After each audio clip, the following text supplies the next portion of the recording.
कृष्णाय नमः। देवकीनंदनाय विद्महे वासुदेवाय धीमहि तन्नो कृष्ण प्रचोदयात्।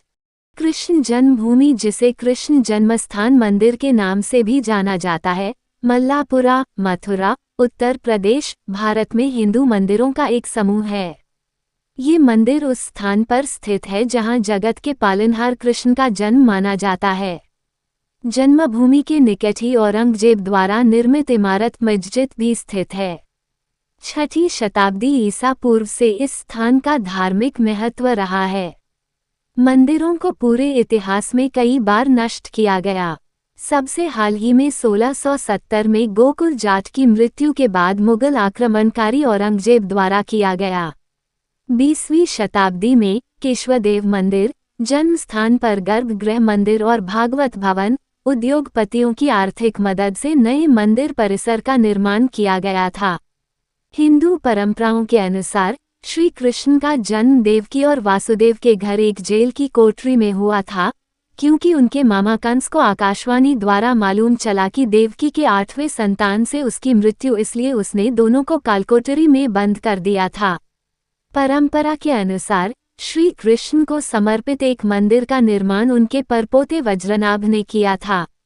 वर्तमान स्थल, जिसे कृष्ण जन्मस्थान के रूप में जाना जाता है, कोकट्रा, शाब्दिक अर्थ बाजार स्थान, केशवदेव के नाम से जाना जाता था। पुरातात्विक उत्खनन से 6ठी शताब्दी ईसा पूर्व से मिट्टी के बर्तनों और टेराकोटा का पता चला था। इसने कुछ जैन मूर्तियों के साथ साथ एक बड़े बौद्ध परिसर का निर्माण किया, जिसमें यश विहार, एक मठ, गुप्त काल शामिल है। वैष्णव मंदिर इस स्थान पर 1ली शताब्दी के आरंभ में स्थापित किया गया हो सकता है।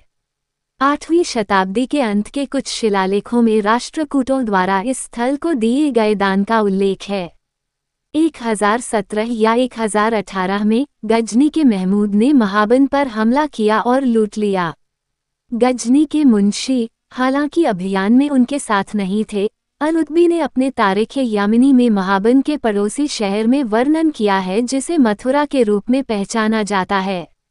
उन्होंने लिखा, शहर के केंद्र में एक विशाल और भव्य मंदिर था, जिसके बारे में लोगों का मानना था कि यह इंसानों द्वारा नहीं बल्कि स्वर्गदूतों द्वारा बनाया गया था। मंदिर का कोई भी विवरण शब्दों में या चित्रों में गिर जाएगा। संक्षिप्त और अपनी सुंदरता को व्यक्त करने में विफल। गजनी के महमूद ने लिखा है, यदि कोई इसके बराबर भवन बनाना चाहे तो वह 100 मिलियन दीनार खर्च किए बिना ऐसा नहीं कर पाएगा, और काम में 200 साल लग जाएंगे, भले ही सबसे सक्षम और अनुभवी कामगार हों कार्यरत थे। उसने सभी मंदिरों को जलाने और उन्हें ध्वस्त करने का आदेश दिया। उसने सोने चांदी की मूर्तियों को लूटा और 100 ऊंटों का भार उठा ले गया।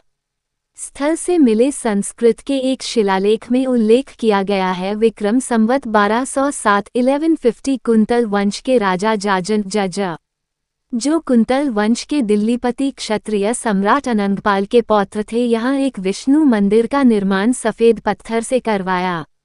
16वीं शताब्दी की शुरुआत में वैष्णव संत चैतन्य महाप्रभु और वल्लभाचार्य ने मथुरा का दौरा किया। अब्दुल्ला, मुगल सम्राट जहांगीर के शासनकाल में तारीख़ दौदी में 16वीं शताब्दी में दिल्ली के सुल्तान सिकंदर लोदी द्वारा मथुरा और उसके मंदिरों के विनाश का उल्लेख करते हैं। लोदी ने हिंदुओं को नदी में स्नान करने और किनारे पर सिर मुंडवाने पर भी रोक लगा दी थी। 1650 में एक फ्रांसीसी यात्री टेवेनिया ने मथुरा का दौरा किया और लाल बलुआ पत्थर में बने अष्टकोणीय मंदिर का वर्णन किया था।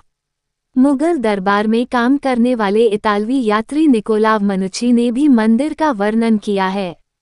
मुगल राजकुमार दारा शिकोह ने मंदिर को संरक्षण दिया था और मंदिर को एक रेलिंग दान में दी थी। मुगल बादशाह औरंगजेब के आदेश पर मथुरा के गवर्नर अब्दुल नबी खान ने रेलिंग को हटा दिया और उन्होंने हिंदू मंदिरों के खंडहरों पर जामा मस्जिद का निर्माण कराया। मथुरा में जाट विद्रोह के दौरान 1669 में अब्दुल नबी खान की हत्या गोकुल जाट और उदयभान ने युद्ध में कर दी थी।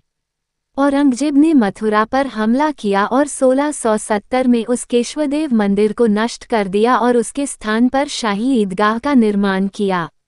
1804 में मथुरा ब्रिटिश नियंत्रण में आ गया।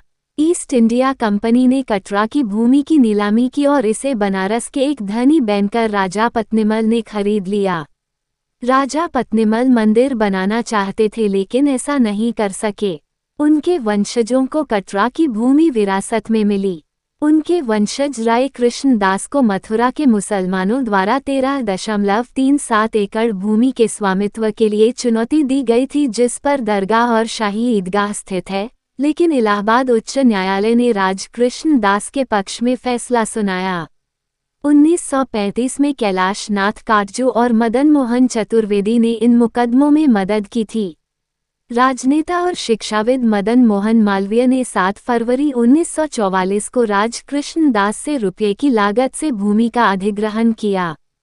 13,000 रुपये उद्योगपति जुगल किशोर बिरला की आर्थिक मदद से मिले। मालवीय की मृत्यु के बाद जुगल किशोर बिरला ने श्री कृष्ण जन्मभूमि ट्रस्ट नामक एक ट्रस्ट का गठन किया, जिसे बाद में 21 फरवरी 1951 को श्री कृष्ण जन्मस्थान सेवा संस्थान के रूप में पंजीकृत किया गया और भूमि का अधिग्रहण किया।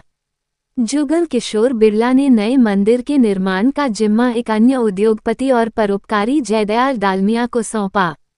मंदिर परिसर का निर्माण अक्टूबर 1953 में भूमि को समतल करने के साथ शुरू किया गया था और फरवरी 1982 में पूरा हुआ।